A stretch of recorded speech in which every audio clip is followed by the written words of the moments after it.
Alright, well, as everybody knows, or anybody that's been paying attention, anybody that's been around for a minute knows, the 66 has been having carbonator issues.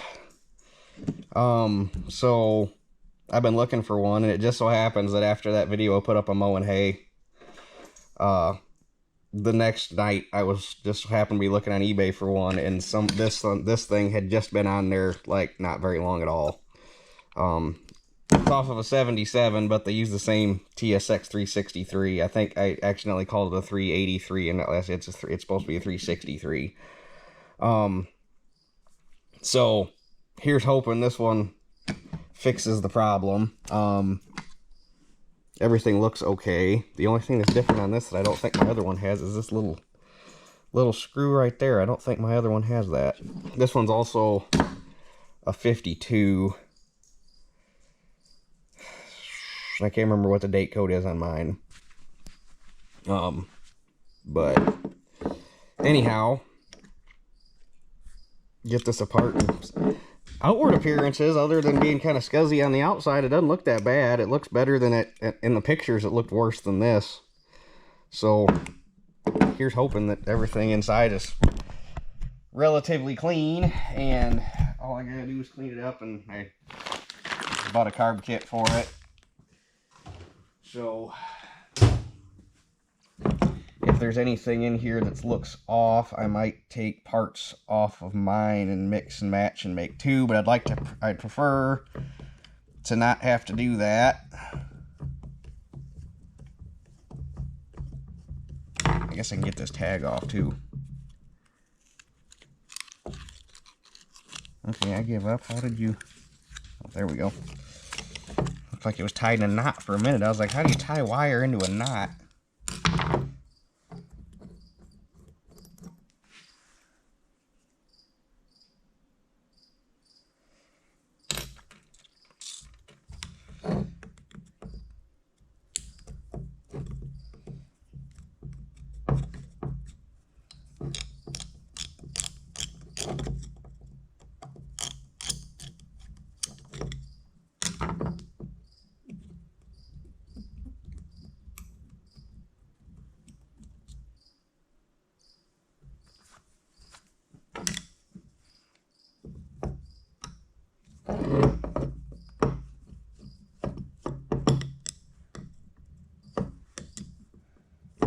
Come on.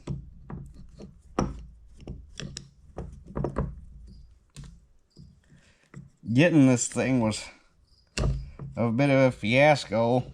The United States Postal Service wonders why it can't make any money. It started off in Texas, and then it went to, if I remember right, Alabama, and then it went to Georgia, and it was in Georgia for 3 days, and it went from the terminal to out to delivery twice. Why it went out for delivery in Georgia, I don't know. That doesn't make any sense. And then it went from Georgia to Wisconsin, and it did the same thing in Wisconsin. It went from a terminal in Wisconsin to out to delivery to back to the terminal, back to Georgia, back to Wisconsin, and then finally from Wisconsin it went from Grand Rapids. It was in Grand Rapids for 2 days, and then it went to Kalamazoo, and then it finally made it here. Like, how, why?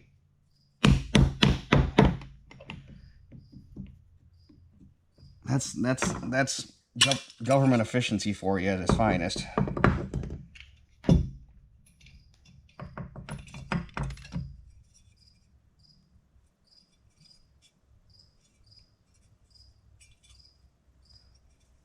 Float sounds dry.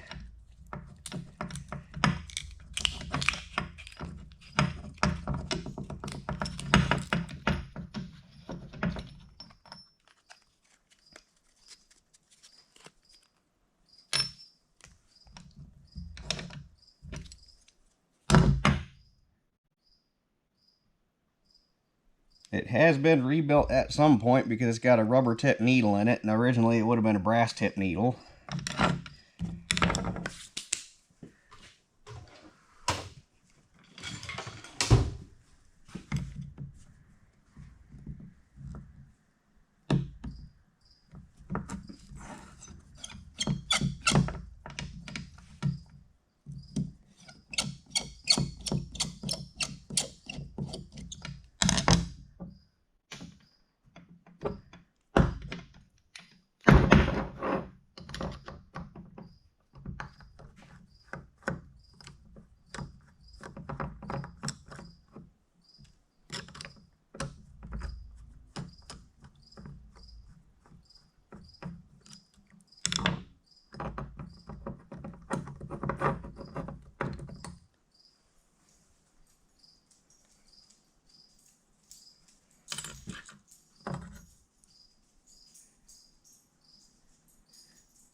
throttle shaft is wore pretty bad, but the throttle plate looks okay.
Well, it moved a little bit, so that's a good sign.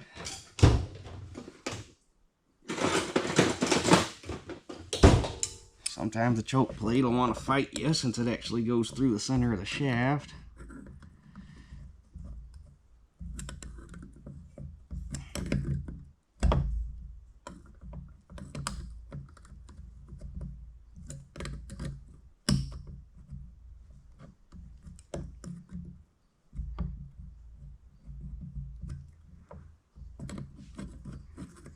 Come on, be nice for me. There we go.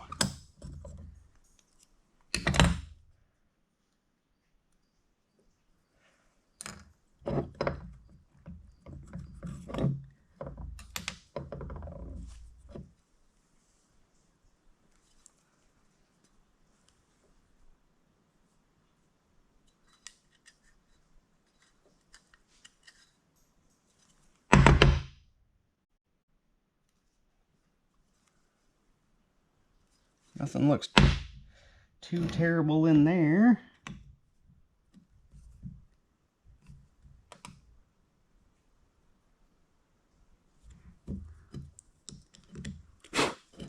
This little guy doesn't seem to want to move, and I don't really want to break it. Yeah, I think we're just gonna... I'm pretty sure all that is for plugging a manufacturing drilling, so...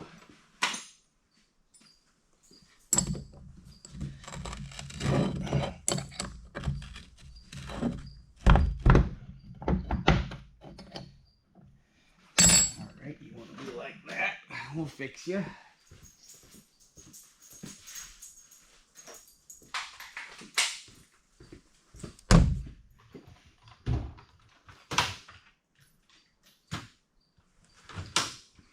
Also, it's raining today is why we're doing this project. Yesterday, I got the 73 serviced and changed the cylinder sprocket over and put my elevator screens back on and all that stuff. And then I had to stop for that wedding I had to go to.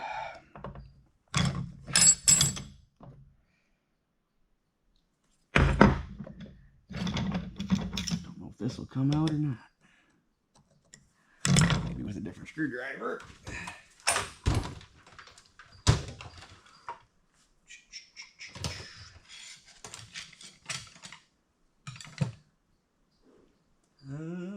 Where? There it is.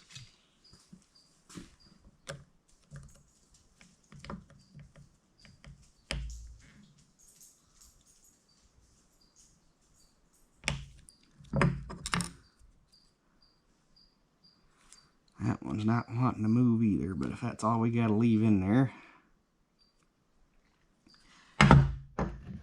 It's gutted enough to clean it out.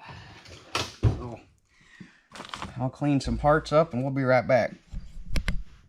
Alright, I got the two halves cleaned. Well, I'm not done cleaning yet, but I got them cleaned up to a point. I got the outside cleaned up anyhow. And I also got this screw out. And I got this seat out. I ended up just taking a map torch and heating that right there and wiggling it. And same thing here. And they came loose. And I got them out. So, but I'm gonna... And it's not going to be, I'll have to do something different for this one because your retainer for the float is in the way. But I'm going to stone this surface here, which we don't really have a stone big enough to do this easily, so...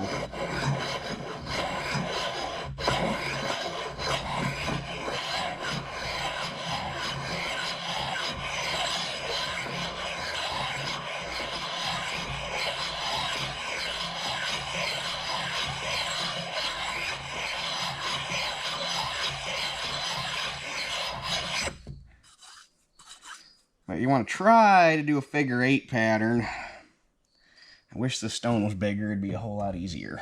I think our other one is too skinny. Alright, I got everything cleaned up for the most part. There's a few pieces we'll put or do as we go here, but start putting parts back in. I already put that seat back in and that plug back in. So now we got the main needle seat can go back in.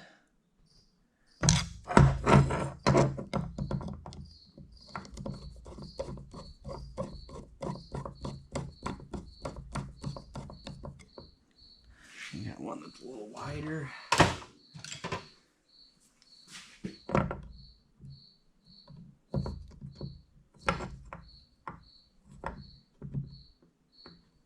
Not quite wide enough.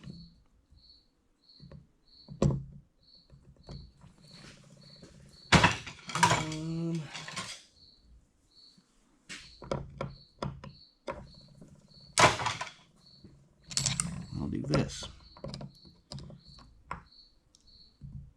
It's a scraper, but it does the job. There's that. And we can get the float set, which they want you to measure that off of the gasket. So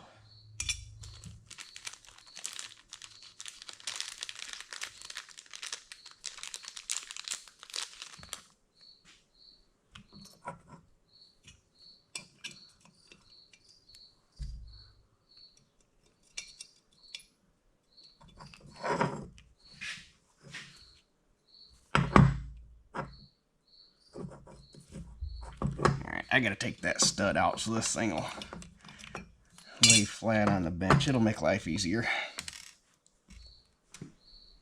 Okay, so they want the float set at 1/4 inch out here at the tip from the gasket. And you bend it back here. So this one needs to come down just a hair.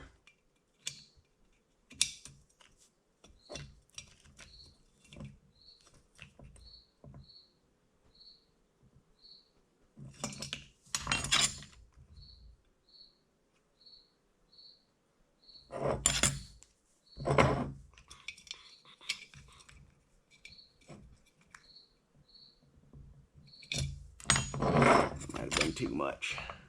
That was too much.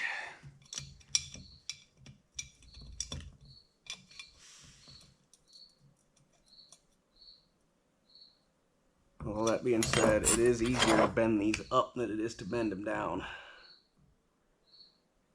Perfect. This one I know is off by a lot. So I'm going to go ahead and just over bend that.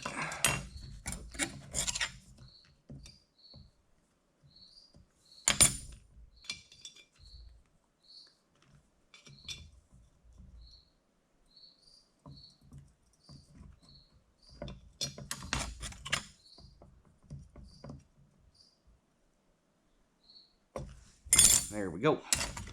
So that sets the float. And as for this thing here, I actually built this thing for working on regulators. That's why I put the rubber, the heat shrink over it so you don't arc off of anything, but it actually works pretty good for bending carb float too. It's just a piece of round stock with a slot cut in the end of it. Sorry, I got a little ahead of myself. I put a new, replaced this plug, put a new throttle shaft seal in it. This kit actually came with two different styles. It came with a felt, like what would have been in it originally, and it came with a more modern rubber seal. I put the rubber seal in it, and then I'm putting a new throttle shaft in it since the old one on this side is worn pretty bad. Damn it.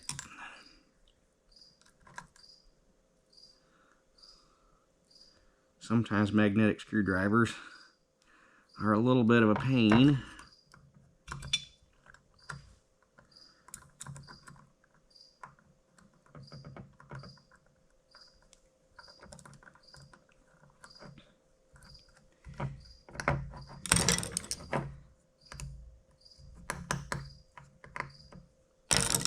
One of these has to work. There we go.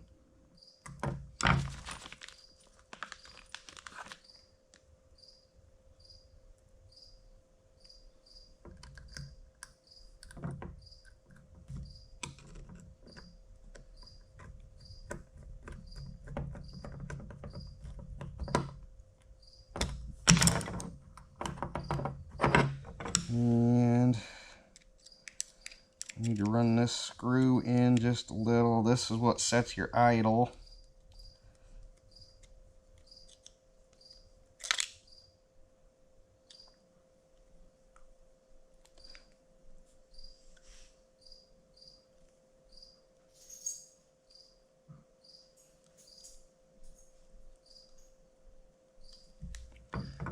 Actually,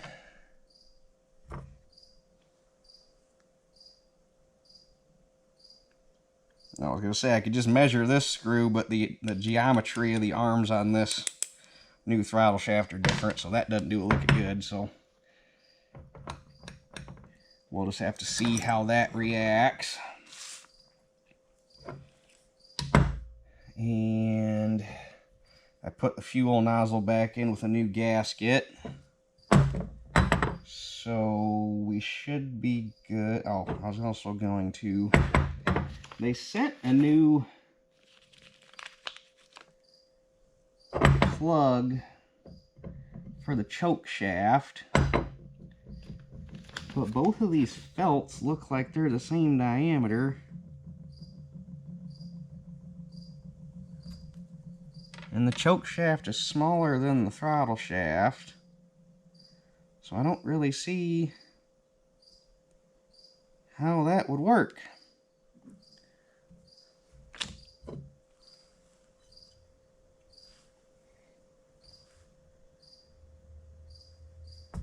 Okay, no, there it is.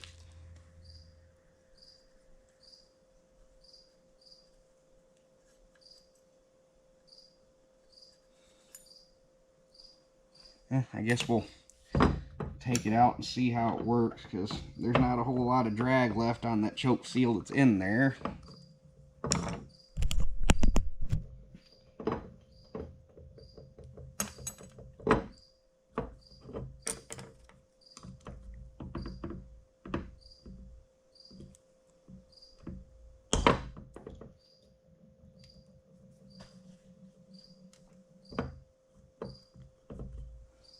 Oh, that would be because there's basically nothing left of it.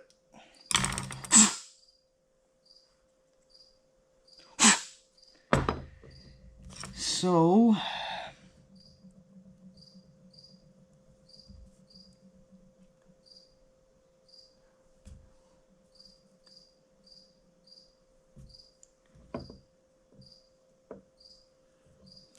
if we can stuff this guy down in there,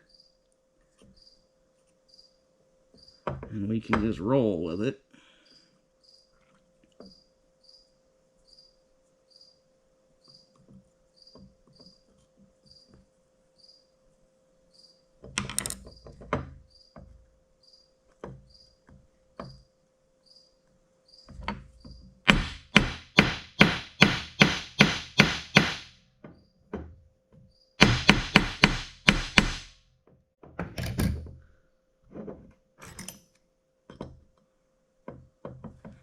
press that in a little bit with a punch. If I can find a punch the right diameter. I think that one's too big.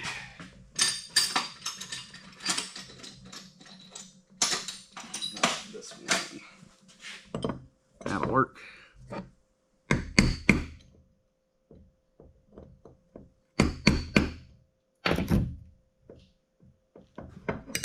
Now we're good.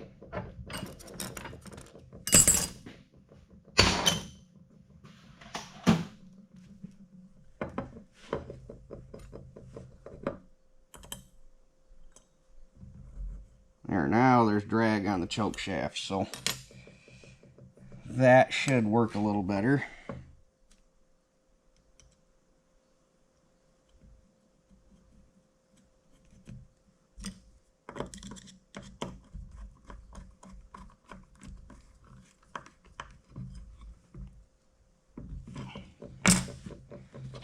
Which means this can go back in.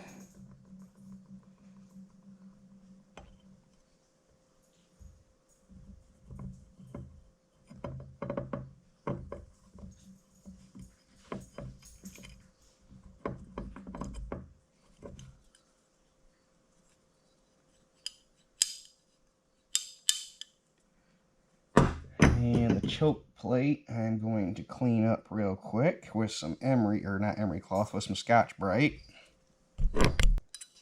Alright, see if we can stuff this in here.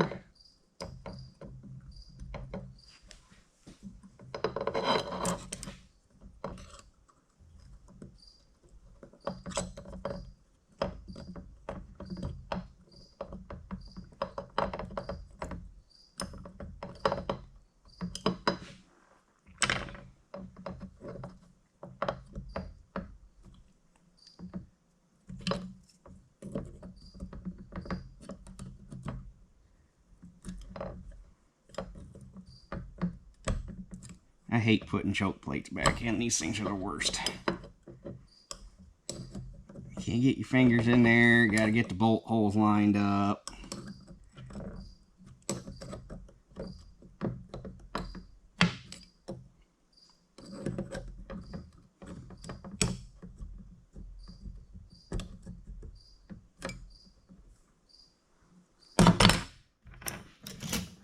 And on top of it, you're fighting the choke spring.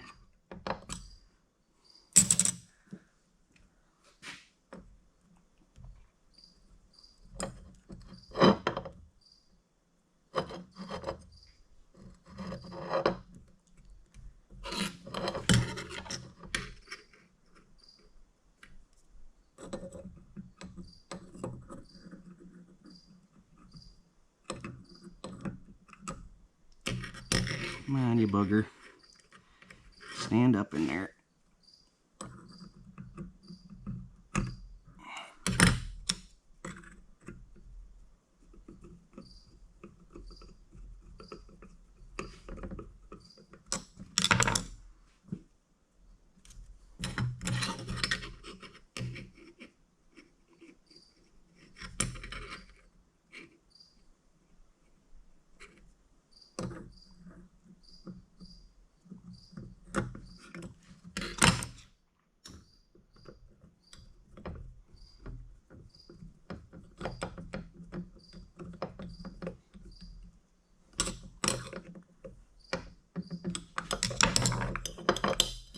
Okay, choke plate's back in.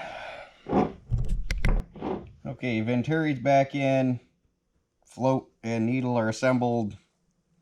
So we're good to join the two halves back together.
we can put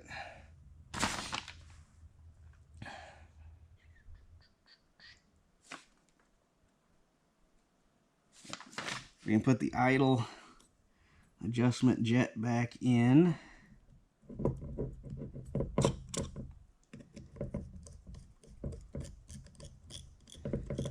And then we'll run that down till it seats.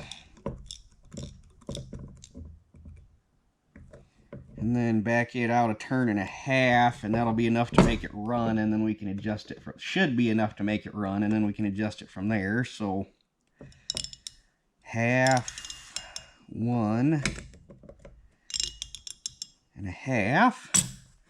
Now, as for the high-speed jet, and it probably won't show up on camera, this one must have got doinked at some point because it's got a bend in it right there. So what I'm probably going to do, I could probably try to straighten it, but I know that the one in the carburetor that is currently on the tractor is good, so we're going to use that one. I never understood why these kits send you a new idle jet and don't send you a new main jet. Doesn't make any sense. So I'm going to go pull the carb off the tractor, and we'll bring that up here and get what parts off of it we need, which should just be, I'm obviously going to need the studs out of it since this carb only came with one to begin with, and that jet, and that should be all the parts I have to steal off of that one.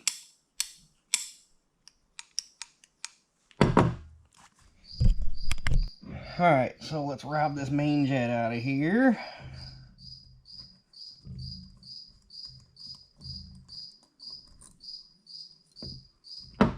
Oopsie.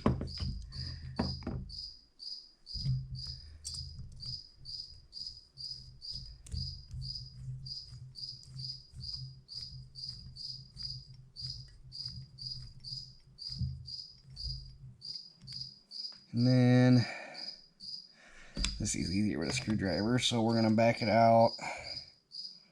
1, or no, it's a half, that's 1, 1 and a half. We'll start there.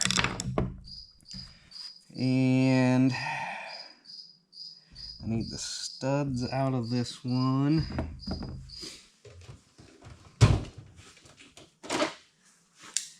One of these days I need to buy a stud extractor so you can do this without marring them up.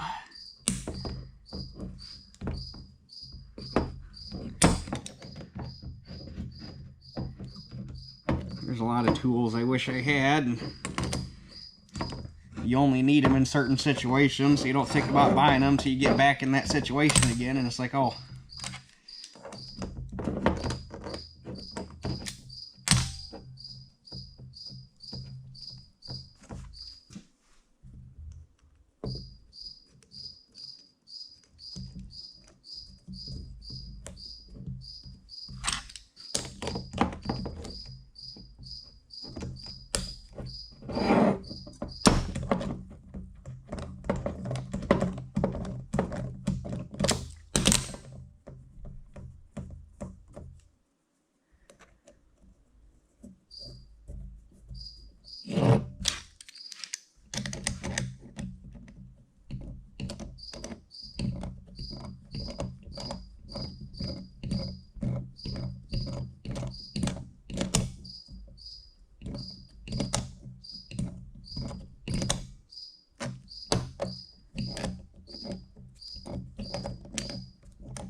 And I think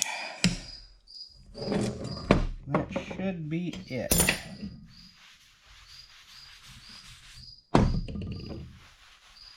Now there are a couple subtle differences here that I'll show you real quick, but first I'm going to finish draining the fuel out of this one so don't make a mess. Alright, so this is my old carb. This is the new one. That tractor's a 49. This carb is a, if it'll focus, that's 49. This one came off of 1952-77. 52. They're both TSX 363s. This one has the Marvel Schebler logo cast in the side of the bowl. This one, they changed the profile of the manifold flange, and it says Marvel Schebler right here, and this one you can see the flange is shaped different, and then this one has this construction drilling here that this one does not have. So I guess I don't know, you wouldn't know without having the bowls apart and looking at them what changed to require that construction drilling, but they're both 363s. The flanges, the intake necks, everything is all identical. I don't think there's anything different on this side, other than obviously the Marvel Schebler cast in the bowl. Other than that, this side looks pretty much identical. So those were the few subtle differences I noticed, were the location of the logo, the shape of the neck, and stuff like that. But other than that, they are identical. They're both the same model carb. It's just 3 years difference in manufacturing. Alright, it's on there. The fuel's been turned on for a minute. It ain't leaking, so that's a plus. If you want to get really technical about how you set up a carburetor, you're supposed to take this plug out of the manifold and hook a vacuum line in, and there's a gauge, and you'd set it according to the vacuum it's drawn, and yada yada yada. Or you can just set it by the way the engine sounds, which is the way most people do it, because nobody has the test equipment to hook up vacuum gauge and crap. So, but I guess we'll see first off if it'll even run. I have to crank for a minute to prime the bowl. I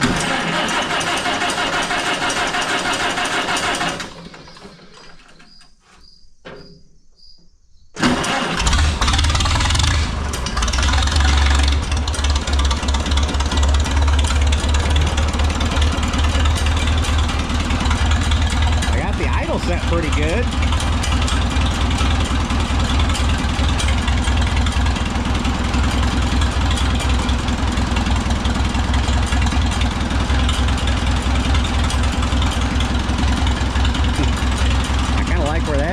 Right off the bat.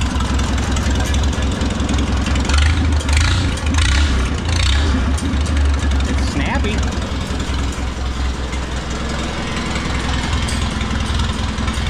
Now we got to, while it's idling, you run this screw in until the motor starts to labor. Engine. Motors are electric, engines are internal combustion.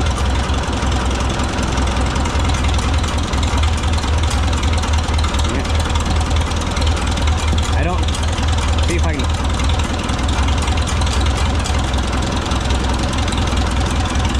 I don't know how well the camera audio will pick it up. Right about where the screw is, where I had it initially, sounds pretty good. I'm going to crank it back in a half a turn and see if you can hear. There's a subtle change in the note of the exhaust.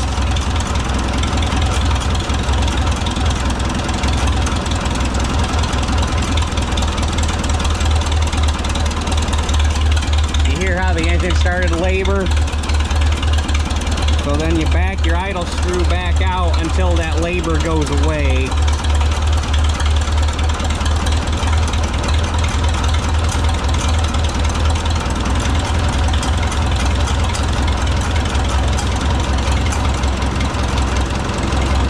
Actually, that right there,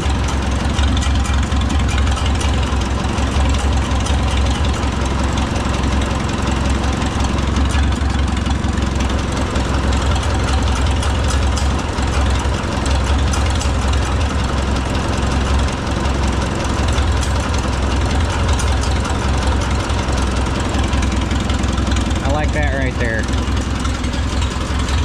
So now, actually, I want to see, can we get her to come down anymore?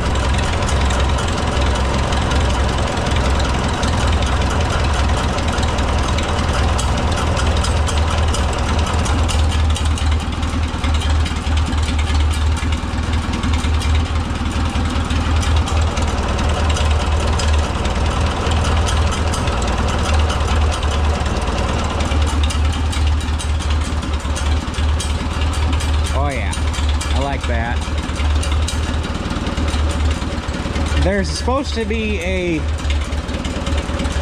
no load, low idle minimum RPM on these, but if you go to a lot of, I shouldn't say a lot, because shows with tractor games are kind of going by the wayside, but there's some shows now that have tractor games. One of them is a slow race, basically to see how slow you can get your tractor to go.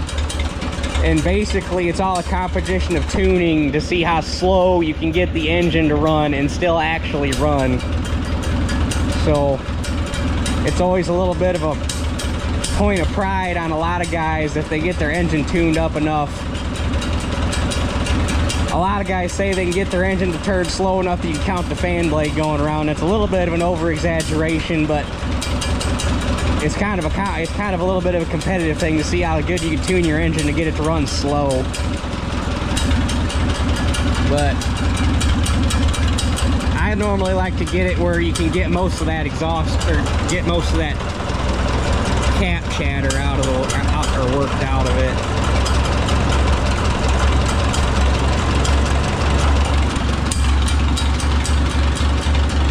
That's a little better.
Okay, now you set your high idle screw the same way as your idle screw.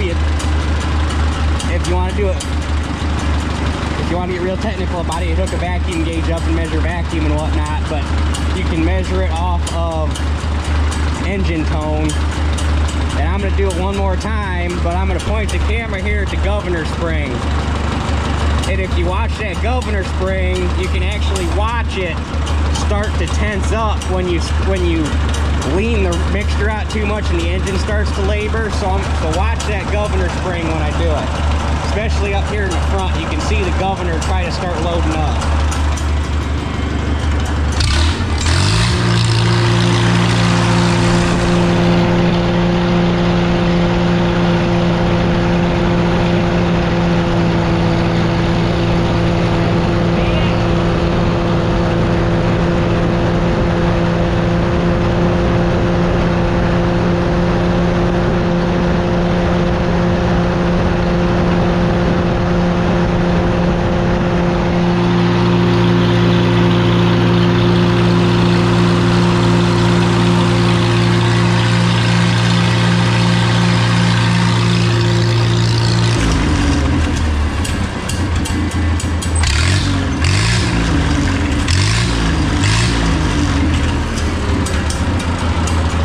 It's a very subtle movement because the governors on these things are very touchy, so I don't know if you can see it on camera, but when you start loading this thing up with the lean mixture, it ever so slightly tenses up, and then you back it off and you can watch it relax again. I will say the throttle response with this new carburetor is a lot snappier than the old one.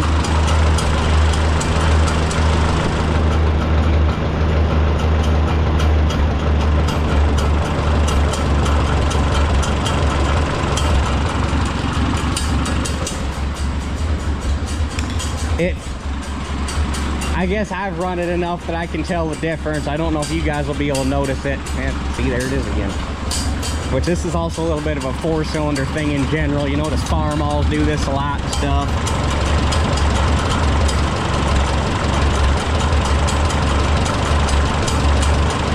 That exhaust cap chatter.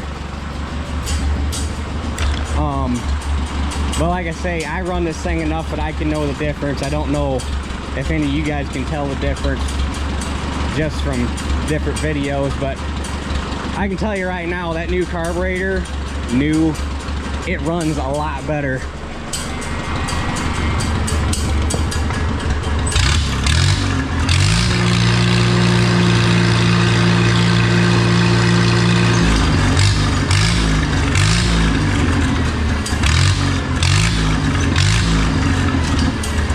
And it's not loading up nearly as bad.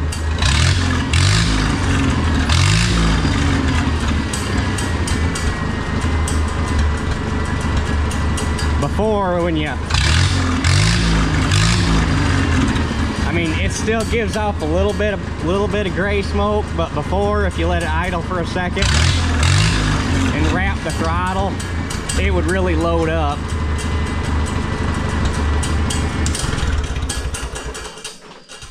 Okay, let's see how she... Oh yeah, I like that.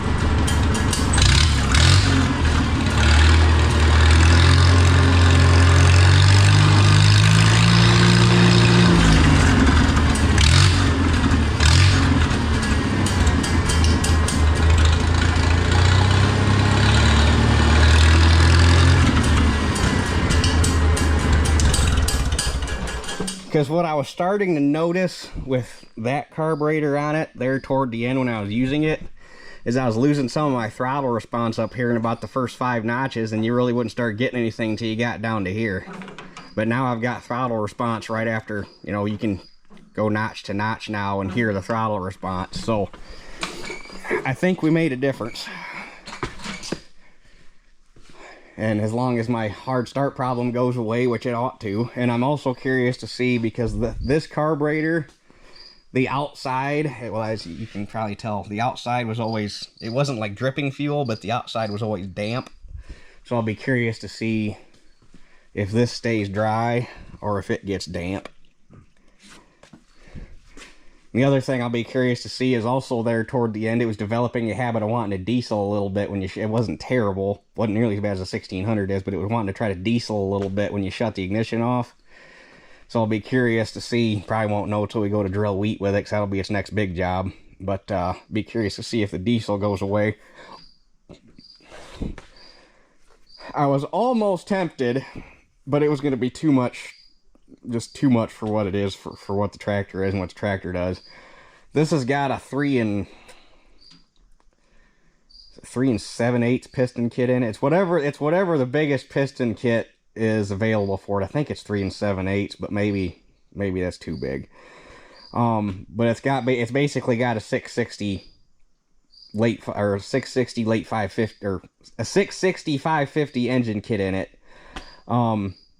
Actually, it might have been even what a big bore kit would be to a 550.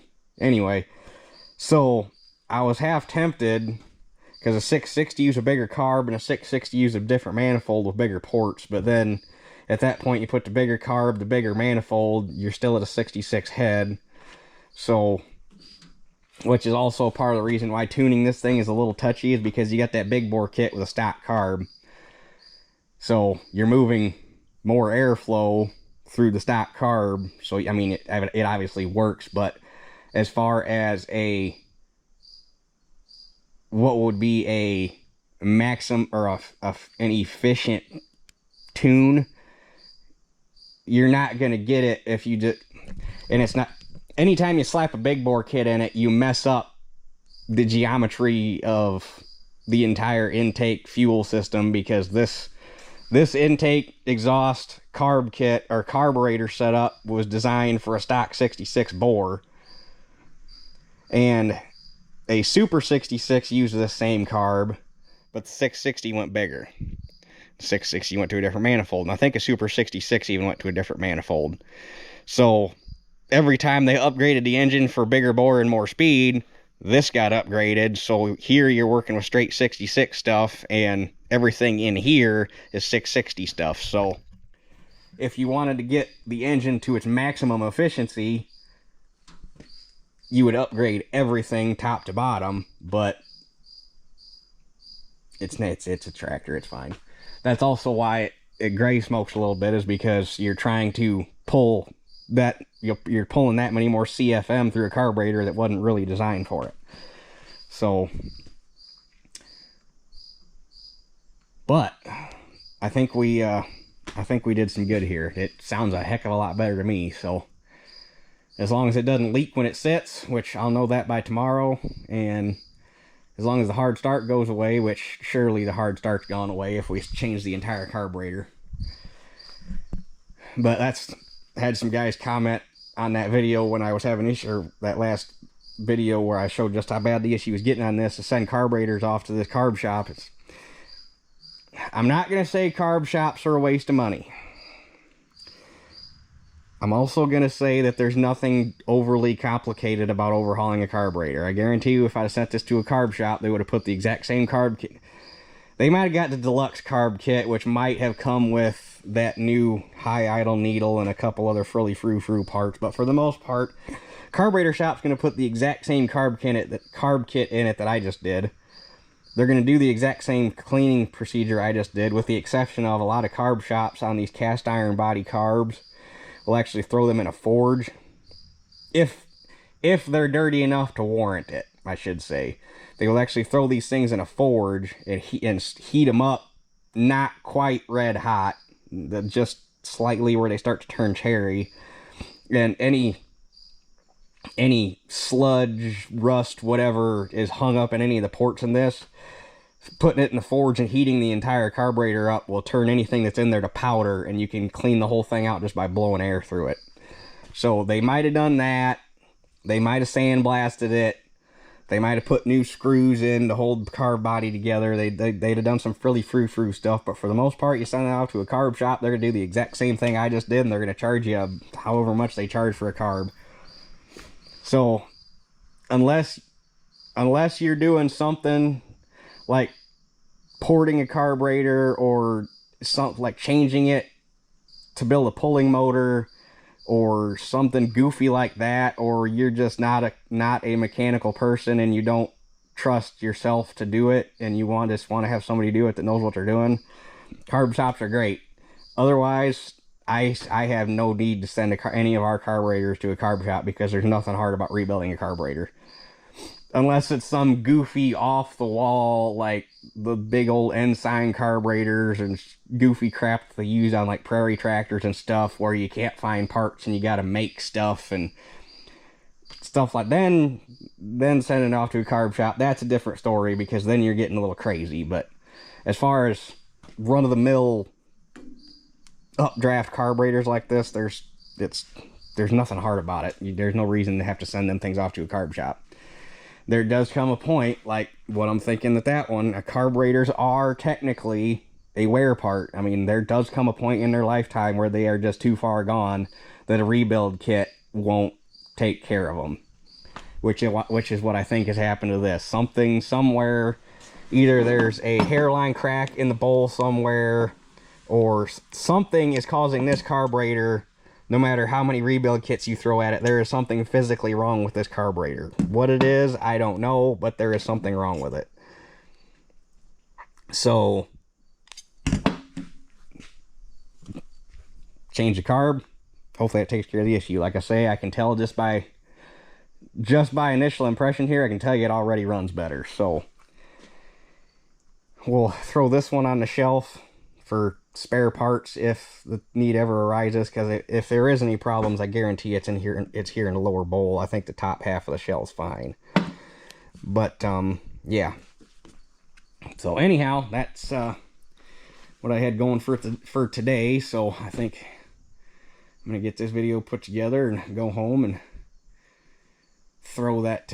I got a new hydro control cable for the 8700, so I guess I'm gonna go see if I can change that out, and hopefully the one that Mayboss sent me is right. It seems kind of short, but it's also really hard to judge the length of the one that's on it because of the way they routed it. So, fingers crossed it's the right one, and that solves my hydro control problem. So, but that's it for this one. We'll catch you guys on the next one.